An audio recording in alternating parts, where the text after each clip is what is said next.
Assalamualaikum warahmatullahi wabarakatuh. Kali ini aku akan membuat jajanan jadul dengan harga seribuan ya. Ini kalau di tempat aku namanya ketan pintik atau ketan kacang tolo. Nah, seperti apa proses pembuatan juga bahan-bahannya? Simak videonya sampai selesai. Siapkan terlebih dahulu ada 200 gram beras ketan yang aku rendam selama 2 jam.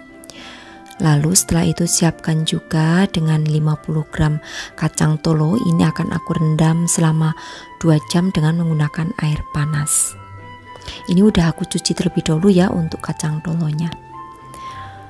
Nah, kalau di tempat lain aku kurang tahu ya, ini kacang merah kecil-kecil namanya kacang apa.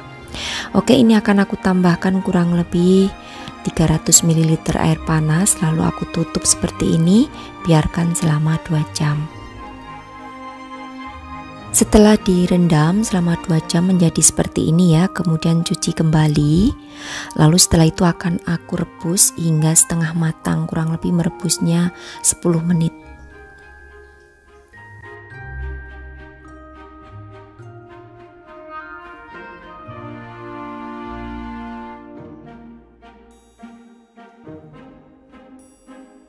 Nah, kalau sudah setengah matang lalu angkat ya, kemudian tiriskan. Di sini aku akan siapkan untuk beras ketannya yang sudah kita rendam 2 jam tadi, airnya akan aku buang.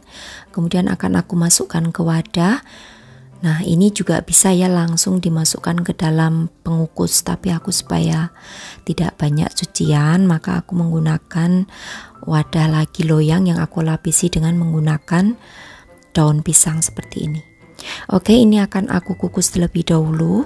Aku tambahkan dengan daun pandan ya. Kukus selama 10 menit. Selagi menunggu untuk 10 menit, di sini aku akan rebus terlebih dahulu untuk 100 ml santan. Kemudian di sini akan aku tambahkan dengan 1,5 sendok teh garam. Lalu akan aku masak hingga mendidih terlebih dahulu.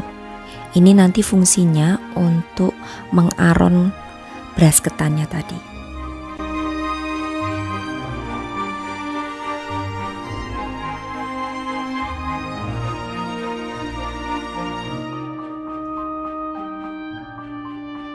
Nah, jika santan sudah mendidih, lalu juga untuk beras ketannya sudah 10 menit dikukus, kemudian beras ketannya angkat. Untuk daun pandannya kita sisihkan terlebih dahulu. Lalu akan aku aduk-aduk seperti ini dan akan aku masukkan santan mendidihnya tadi. Langsung aja semuanya dimasukkan. Kemudian aduk lagi hingga tercampur rata. Jadi untuk santannya harus mendidih ya.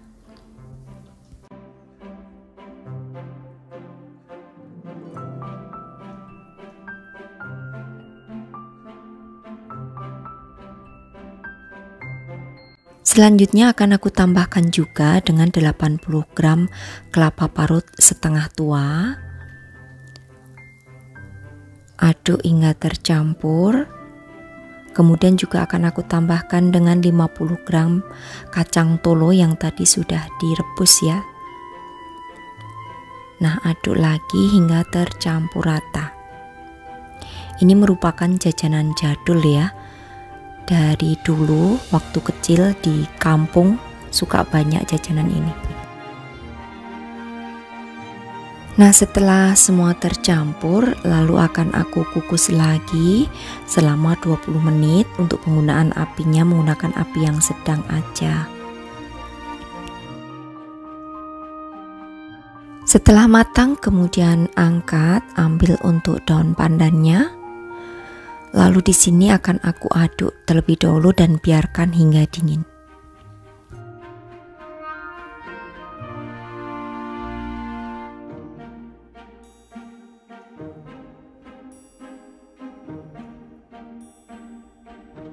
Oke, setelah dingin kemudian siapkan cetakan yang udah diolesi dengan minyak sayur ya, tipis-tipis.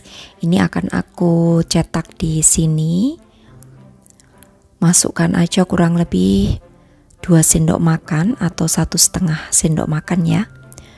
Kemudian rapikan sambil agak ditekan-tekan.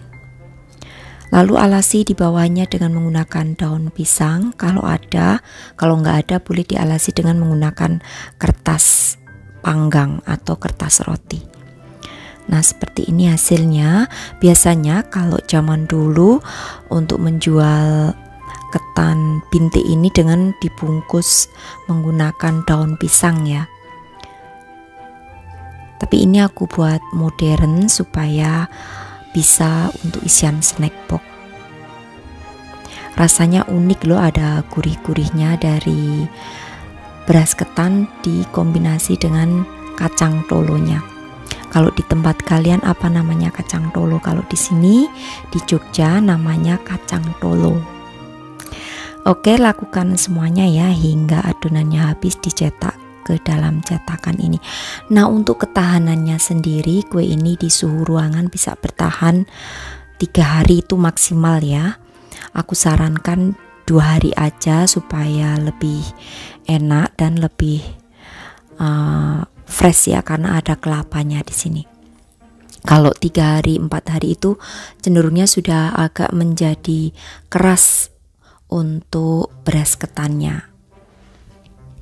Untuk harga jualnya bisa dijual dengan harga 1000-an ya untuk isian snack box. Nah, seperti ini hasilnya. Kalau zaman dulu cara membungkusnya seperti ini ya, dengan menggunakan daun pisang.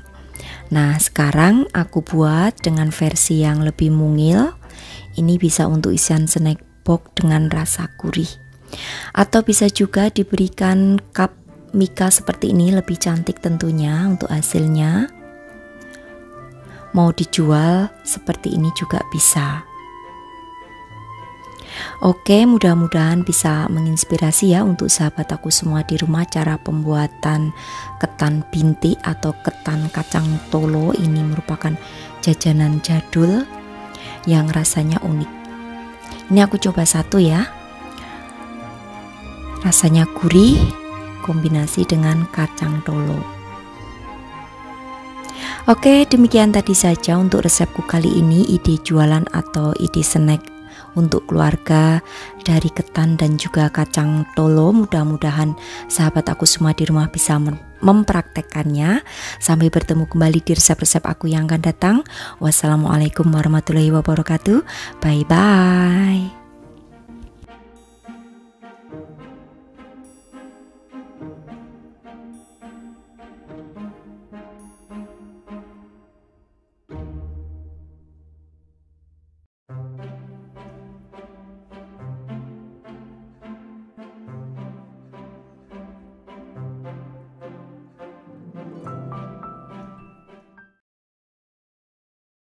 Assalamualaikum warahmatullahi wabarakatuh. Kali ini aku akan bongkar resep ya, cara membuat dadar gulung berpori dan juga lembut, lentur untuk kulitnya. Bisa banget sebagai ide jualan. Nah, seperti apa prosesnya? Simak video sampai selesai.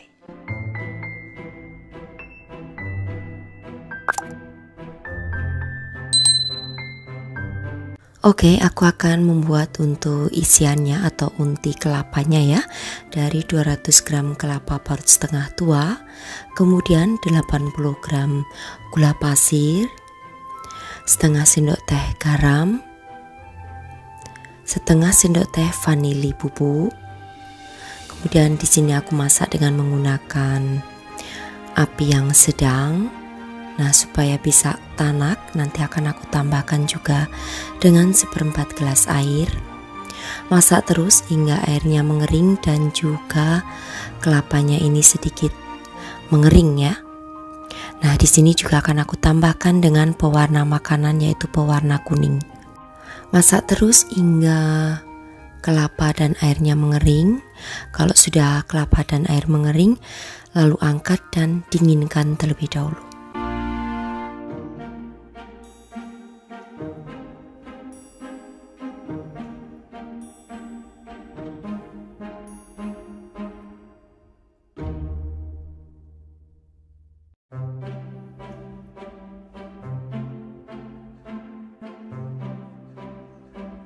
Kemudian aku akan siapkan bahan untuk kulit dadar gulung. Ada 200 gram tepung terigu, di sini aku menggunakan yang pro sedang. Kemudian juga akan aku tambahkan di sini dengan 1 sendok makan tepung kanji atau biasa disebut juga dengan tepung tapioka. Tambahkan 1 butir telur. Kemudian tambahkan juga dengan vanili bubuk ya, kurang lebih setengah sendok teh garam. Kemudian juga 500 ml air. Aduk hingga tercampur rata semua. Untuk penambahan airnya masukkan sedikit demi sedikit.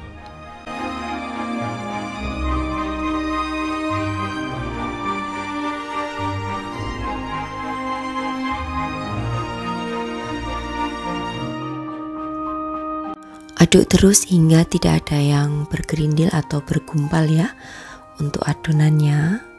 Kemudian terakhir ini adalah tipsnya supaya bisa berpori, masukkan 3 sendok makan minyak sayur. Kemudian aduk hingga tercampur rata.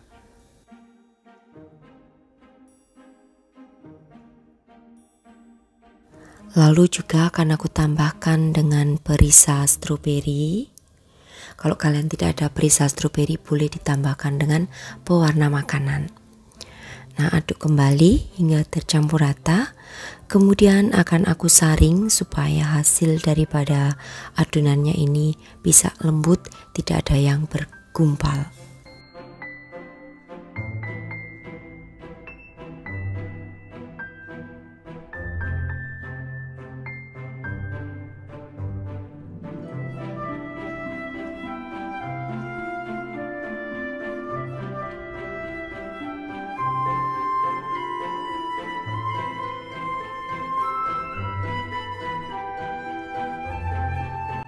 Oke, setelah disaring seperti ini, kemudian akan aku siapkan yaitu teflon ya atau wajan anti lengket. Nah, untuk cara mendadarnya itu biasa aja ya, dengan menggunakan api yang sedang cenderung kecil. Kemudian untuk wajannya diolesi dengan menggunakan minyak sayur tipis-tipis aja. Kemudian biarkan hingga wajannya itu panas, baru dimasukkan untuk adonan dadar gulungnya.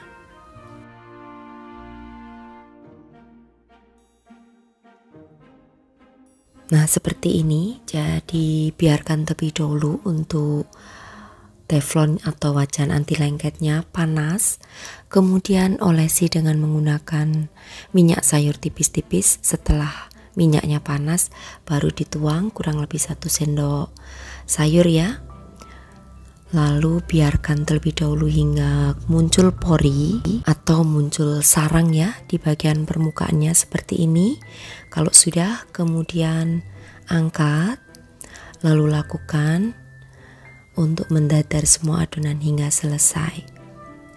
Nah, di sini untuk penggunaan apinya gunakan api yang sedang cenderung kecil. Nah, seperti ini ya hasilnya, timbul pori di bagian permukaannya. Oke, setelah semuanya selesai untuk membuat dadar kulitnya, kemudian akan aku berikan isian di bagian tengahnya dengan unti kelapa.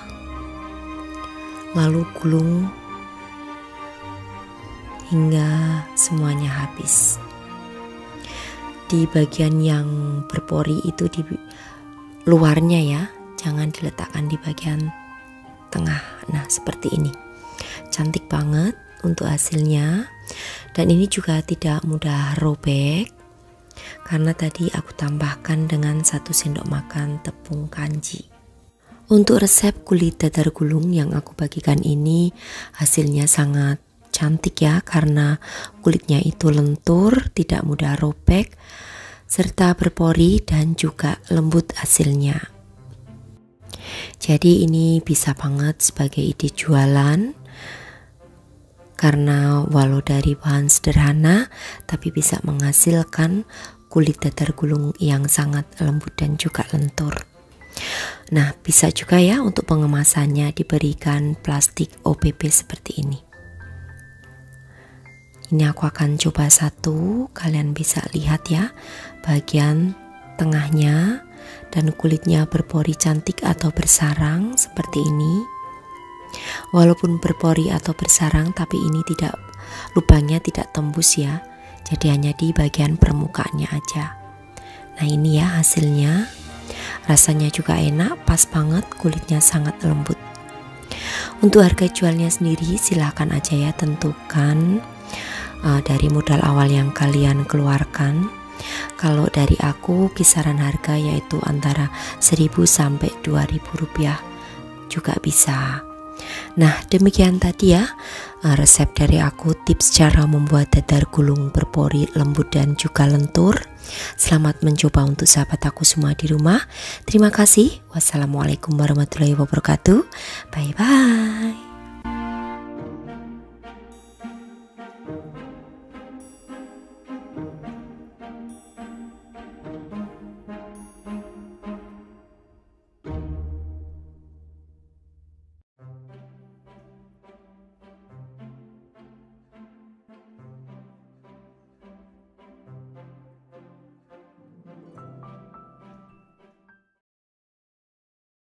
Assalamualaikum warahmatullahi wabarakatuh. Kali ini aku akan bagikan ide hantaran akhir tahun ya. Ini dari bahan sederhana banget, hanya dari roti tawar dan juga santan. Bisa dikemas menjadi snack yang cantik dan juga gampang banget, namanya puding roti tawar. Ini bisa juga untuk ide jualan sebagai isian snack box. Nah seperti apa proses pembuatan juga bahan-bahannya, simak video sampai selesai.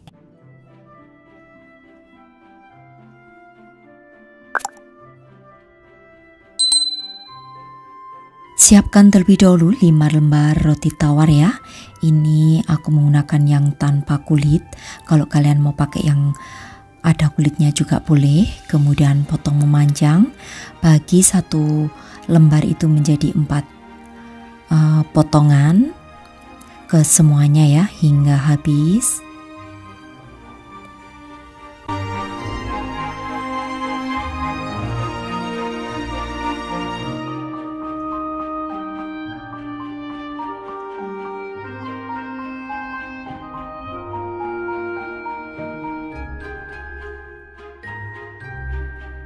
Nah jika sudah dipotong-potong seperti ini, kemudian sisihkan terlebih dahulu.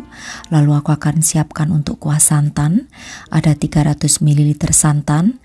Bagi yang tidak suka dengan santan boleh diganti dengan susu cair. Nah selanjutnya akan aku tambahkan 80 gram gula pasir atau sesuai selera ya untuk tingkat kemanisannya. Kemudian setengah sendok teh vanili bubuk. Juga 1 butir telur.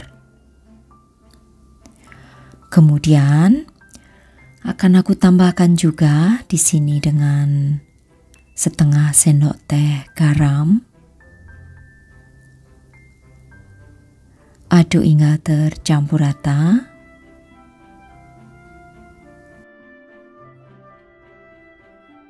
Kemudian masukkan 50 gram tepung maizena. Lalu setelah itu diaduk hingga tercampur rata. Ini untuk membuat video atau resepku yang satu ini ya, pas aku live di TikTok. Jadi buat sahabat aku semua di rumah yang belum follow TikTok aku, silahkan follow ya. Untuk linknya nanti aku sematkan di kolom deskripsi. Nah kemudian siapkan cup roti. Ini berdiameter 10 cm ya, lalu susun untuk roti tawar potongnya seperti yang aku contohkan. Jadi aku kadang suka live untuk membuat menu snack ya di TikTok. Nanti juga ada barang-barang jualan aku di sana seperti cetakan dan juga cup-cup roti seperti ini. Jadi untuk sahabat aku semua yang ingin berbelanja perlengkapan maupun alat-alat dapur, silahkan nanti kunjungi ke TikTok aku. Nah selanjutnya taburi juga dengan kismis ya. Untuk kismis dan mesisnya itu secukupnya aja atau sesuai selera. Selanjutnya akan aku tuang untuk kuah santan, kurang lebih 2 sendok sayur ke dalamnya. Prosesnya ini akan aku panggang ya. Jadi untuk oven sudah harus dipanaskan 10 menit sebelum adonan masuk.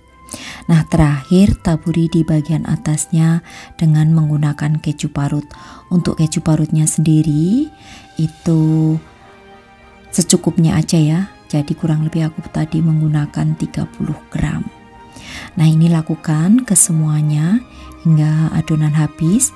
Dan untuk satu resep yang aku bagikan ini menjadi 6 cup ya, dengan ukuran cup yang besar yang berdiameter 10 cm. Kalau kalian menggunakan cup yang kecil kurang lebih diameternya 5 cm berarti menjadi 12 cup.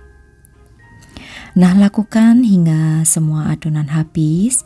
Dan tadi untuk di TikTok yang mengikuti live aku saat membuat snack podeng roti tawar tadi, jika tidak sampai akhir ya, di sini kalian bisa menyaksikan atau melihat hasil akhir daripada resep yang aku bagikan. Ini bisa juga sebagai ide jualan maupun ide hantaran saat akhir tahun.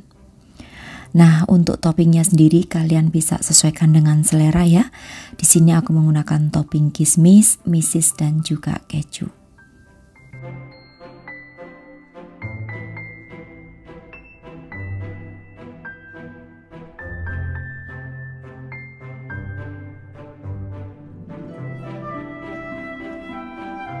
Oke, dan ini sudah semuanya selesai, kemudian sudah siap untuk dipanggang atau di oven.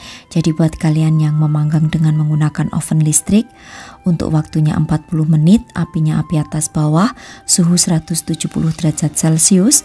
Dan bagi yang menggunakan oven tangkring atau oven tangkring, otang maksud aku, silahkan tambahkan waktunya 10 menit ya, dan penggunaan apinya gunakan api yang sedang. Nah, ini hasilnya setelah matang.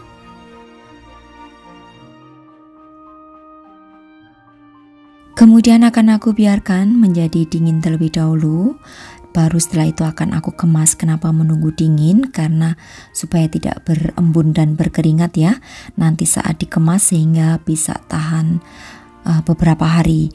Untuk di suhu ruangan, snack ini bisa bertahan 2 hari, tapi kalau di suhu kulkas bisa bertahan 5 hari. Dan untuk snack podeng roti tawar ini bisa disajikan dingin maupun hangat. Nah, cara penyajiannya tinggal dimasukkan aja ke dalam plastik OPP. Kebetulan aku menggunakan yang ukuran 12 x 12 cm. Tinggal dimasukkan aja, tapi pastikan sekali lagi untuk podeng roti tawarnya sudah harus dalam keadaan benar-benar dingin. Nah, kalau sudah tinggal diberikan aja stiker di bagian atasnya seperti ini, lalu siap untuk dijual atau dibuat hantaran. Nah, supaya lebih cantik kalian bisa juga dimasukkan ke dalam dus seperti ini ya. Jadi bisa terlihat atau terkesan mewah sebagai jualan atau hantaran. Untuk satu dus bisa diisi 2 maupun 3. Dan untuk berbijinya kalian bisa jual antara 3.000 sampai 5.000 rupiah. Jadi nanti sesuaikan aja dari modal awal yang kalian keluarkan, berapa habisnya baru dihitung ya untuk harga jualnya. Nah, ini aku akan memperlihatkan satu ya. Akan aku buka satu. Untuk teksturnya sendiri sangat lembut dan hasilnya juga cantik. Jadi ini tidak basah tapi mengering ya. Untuk santannya tercampur rata dengan roti tawarnya. Nah, karena hari ini aku membuat video saat puasa Senin Kamis, jadi aku tidak bisa mencicip ya. Tapi nanti sore saat sudah berbuka aku pastikan untuk mencobanya. Tapi untuk hasilnya itu sangat lembut dan juga enak, gurih dan juga manisnya pas.